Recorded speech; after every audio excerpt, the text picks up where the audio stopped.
Dr. Farley, you work for the government. Yeah.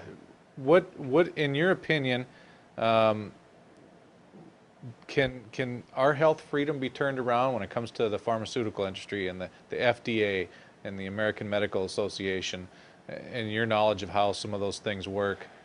Will we ever be able to go down another path, and will that other path ever become mainstream? In Australia, they realized that allopathic medicine was not curing the diseases. And Australia passed a compassionate law. Their law stated that if nothing exists in this country that will successfully treat this disease, as long as it does no harm, you can import it and bring it into the country to try to treat the disease. I don't think the United States is even going to go that far. I, I have grave reservations about the overpowering control of big pharmaceutical companies. I've seen what it does to doctors in other countries that attempt to use any alternatives to their medicine. They have a very, very long reach.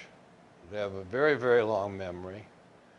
And they have an awful lot of influence because they contribute tremendous amounts of money to campaigns. So show me candidates that will never take any pharmaceutical money. Show me an FDA that will never allow a pharmaceutical representative on the board to make decisions on what can come out as a medicine. And then I'll say possibly, but I don't see that as a possibility now. One of my closest friends many, many years ago worked for the FDA. Prior to that, he worked at Fort Detrick in biological warfare.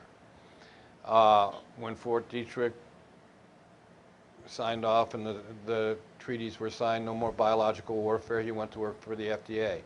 His specific job was to determine what could be used in meats that we were going to eat. Can you inject them with hormones to make them fatter and grow faster? Every doctor that he worked with, and I saw the stack of papers, it was over 18 inches high, had done the research, said absolutely not, because that will be retained in the meat and taken in by the human consumer.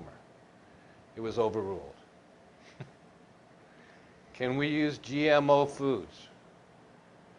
All the scientists looked at all the science and said absolutely not. Overruled. So the doctors that really know medicine are not making the decisions on what medicine should come out. The pharmaceutical industries are. And as long as they're influencing the politicians, I don't see any other direction the United States can go. We need leadership to keep our freedoms. And as I said before, I honestly believe it's a constitutional issue, the right to life issue. We should have that right to choose. But when I was first licensed as a naturopath, it was in North Carolina. It's now a felony to practice naturopathy in North Carolina. Was it due to some huge influx of lawsuits against naturopaths? No. Was it because they were being successful? Yes. A naturopath set up one of the best laboratories in the country to actually determine whether you have a healthy immune system or not, and then sold it. And I think it was within 2 years of her selling it, or a few years of her selling that it actually, they made it a felony to practice. Now, why would you make something that's been shown to be more successful than allopathic medicine a felony to practice, if not to protect the pharmaceutical industry?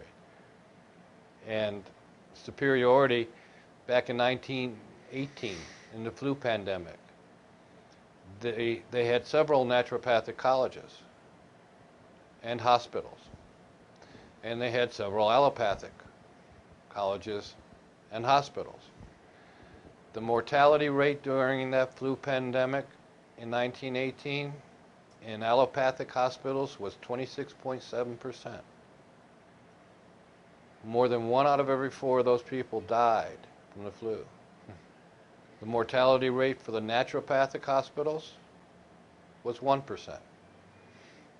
And if you had your choice, where would you go?